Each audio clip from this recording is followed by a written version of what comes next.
ये चुनाव चल रहा है या फिर कि मजाक चल रहा है? मतलब हद पार हो चुकी है। वोटिंग बाद में शुरू होती है, खेला पहले ही शुरू हो जाता है। आपको बता दें, उत्तर प्रदेश का मिल्कीपुर भारतीय जनता पार्टी के लिए नाक का सवाल बन चुका है। तो क्या इस नाक को बचाने के लिए भारतीय जनता पार्टी ने सारी हदें ही पार कर दी हैं?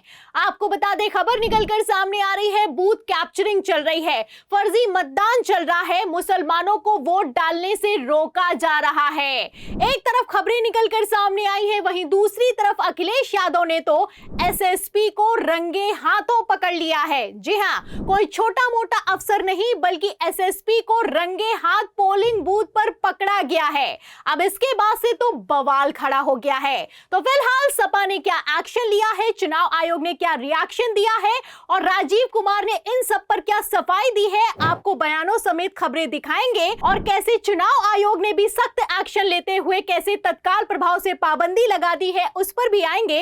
लेकिन उसके पहले आप बिग ब्रेकिंग देखिए, खबर आप देखिए वन इंडिया की। देखिए, इसमें लिखा हुआ है कि मिल्कीपुर उपचुनाव, ईवीएम पर बवाल, एजेंट से मारपीट। तो आप देख सकते हैं, कई जगह ईवीएम खराब है, कई जगह वोट डालने नहीं दिया जा रहा है, एजेंट से मारपीट हो रही है, सपा के नेताओं को गिरफ्तार किया जा रहा है। ये हाल हो चुका है मिल्कीपुर का। आपको बता दें, इन सब के बीच अखिलेश यादव ने एक तस्वीर को ट्विटर अकाउंट पर शेयर किया है और जैसे ही उन्होंने इस तस्वीर को साझा किया है, पूरा का पूरा खेल एक्सपोज होता हुआ नजर आ रहा है। आप देख सकते हैं, अखिलेश यादव तस्वीर को शेयर करते हुए साफ लिखते हैं कि चुनाव आयोग को तुरंत इस पर तत्काल प्रभाव से संज्ञान लेना चाहिए। अयोध्या की पुलिस मिल्कीपुर में मतदाताओं के आईडी कार्ड चेक कर रही है, जिसमें पुलिस के बड़े अधिकारी भी शामिल हैं। ये अप्रत्यक्ष रूप से मतदाताओं में भय उत्पन्न करके मतदान को प्रभावित करने का अलोकतांत्रिक काम चल रहा है। तो आप देख सकते हैं कि किस तरीके से अपराध किया जा रहा है, खुलेआम किया जा रहा है, कथित तौर पर लोकतंत्र की हत्या की जा रही है। लेकिन चुनाव आयोग तो इतना निकम्मा हो चुका है कि एक्शन लेना तो दूर की बात है, इस पर अभी तक किसी तरह का कोई जवाब भी नहीं निकलकर सामने आया है। आपको बता दें, अगर मिल्कीपुर की बात की जाए तो मिल्कीपुर भारतीय जनता पार्टी के लिए साख का सवाल बन चुका है। इसीलिए चुनाव से ठीक पहले मिल्कीपुर के उपचुनाव में 12 कंपनी अर्धसैनिक बल और 1000 पुलिसकर्मी तैनात किए गए हैं। छोटा सा विधानसभा क्षेत्र है, लेकिन आप देख सकते हैं कि कितनी भारी तादाद में फोर्स लगाई गई है। अब ये फोर्स क्यों लगाई गई है, पूरा का पूरा खेल एक्सपोज होता हुआ नजर आ रहा है। आपको बता दें, अयोध्या के सांसद हैं अवधेश प्रसाद, उनकी तरफ से भी बयान निकलकर सामने आया है कि मिल्कीपुर में भाजपा वोटरों को धमका रही है। सपा ने कहा है कि रेड कार्ड थमाए जा रहे हैं। तो आप देख सकते हैं कि पोलिंग बूथों से किस तरीके से एजेंट्स को बाहर किया जा रहा है और धड़ल्ले से धांधली की खबरें निकलकर सामने आ रही हैं। आलम तो यह हो चुका है कि लोकसभा चुनावों की तरह इस चुनाव में भी मुसलमानों को वोट डालने नहीं दिया जा रहा है। मुसलमान बेचारे इधर भाग रहे हैं, उधर भाग रहे हैं, अपना नाम खोज रहे हैं, लेकिन लिस्ट से उनका नाम ही काट दिया गया है। फिलहाल तस्वीरें ये भी निकलकर सामने आ रही है कि पोलिंग बूथों पर भारतीय जनता पार्टी का झंडा लगा दिया गया है। तस्वीरें आप देख सकते हैं, यहां पर भारतीय जनता पार्टी के कार्यकर्ता भी मौजूद हैं, झंडा भी लगा दिया गया है, भगवा लहराया जा रहा है। तो अब ये पोलिंग बूथों का हाल हो चुका है, तो चुनाव आखिर कैसे चल रहा होगा मिल्कीपुर में, आप अंदाजा लगा सकते हैं। फिलहाल समाजवादी पार्टी ने साफ कह दिया है, 20 से ज्यादा चुनाव आयोग से शिकायतें कर दी हैं और कहना है कि बूथ कैप्चरिंग चल रही है, फर्जी वोटिंग चल रही है, सपा के एजेंट्स को हटाया जा रहा है, रेड कार्ड थमाया जा रहा है। अब इन्हीं सभी सवालों को लेकर जब मुख्य चुनाव आयुक्त राजीव कुमार से सवाल किया गया, तो उन्होंने दिल्ली के चुनावों में वोट डालने जब पहुंचे थे तो क्या जवाब दिया है, बयान सुनिए। करीब 1.5 लाख से ऊपर लोग इस बूथ में लगे, इन कार्यों में लगे हुए हैं। हर बूथ पे आपने देखा 4-5 कर्मी बैठे हुए हैं अंदर में, विभिन्न विभागों के हैं, बिल्कुल निष्पक्ष हैं। जितनी भी मेन स्ट्रेंथ यही है कि ये सब कर्मी अपने अलग अलग विभागों से आते हैं, रैंडमाइज होते हैं और बिल्कुल निष्पक्षता से काम करते हैं। ये मिलते ही पहली बार हैं, 3 दिन 2 दिन पहले।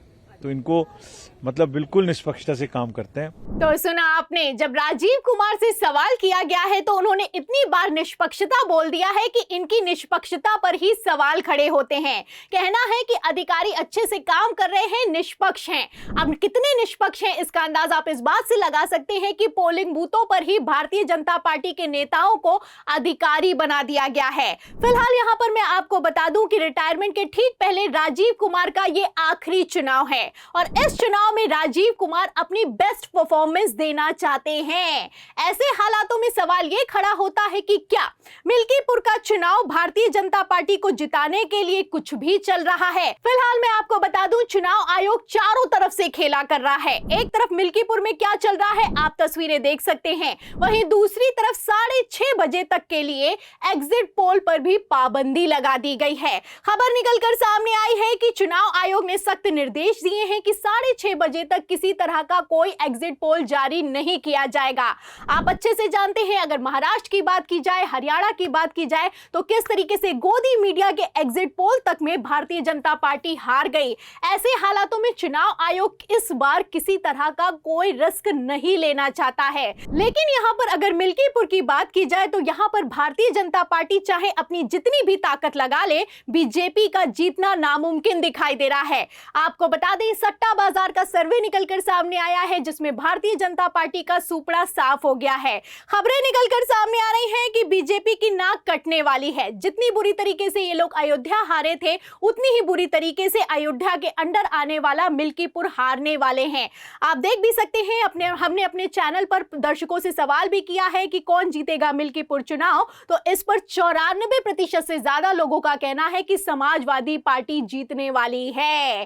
तो मिल्कीपुर चुनाव भारतीय जनता पार्टी के लिए फंस गया है। अब ऐसे में सवाल यह खड़ा होता है कि अगर मिल्कीपुर चुनाव योगी आदित्यनाथ हार गए तो विधानसभा चुनावों में क्या होने वाला है। पहले ये लोग घोसी का उपचुनाव हार गए जो कि लोकसभा चुनावों के तुरंत बाद हुआ था। अब ऐसे में योगी के मिल्कीपुर मिशन का क्या होगा, आपको क्या लगता है? आपकी क्या राय है इस चुनाव पर, भारतीय जनता पार्टी की हालत पर और चुनाव आयोग के खेल पर? क्या पूरा का पूरा सिस्टम लगाने के बाद भी बीजेपी इस चुनाव को जीत पाएगी? इस सवाल के जवाब में इस पूरी खबर पर आपकी जो भी राय है हमें कमेंट बॉक्स में जरूर लिखें। वीडियो को ज्यादा से ज्यादा शेयर करें ताकि सच्चाई दूसरों तक पहुंच सके। हमारे चैनल को लाइक करें, सब्सक्राइब करें, ज्वाइन करें। फिर मिलती हूं अगली खबर के साथ, तब तक के लिए धन्यवाद।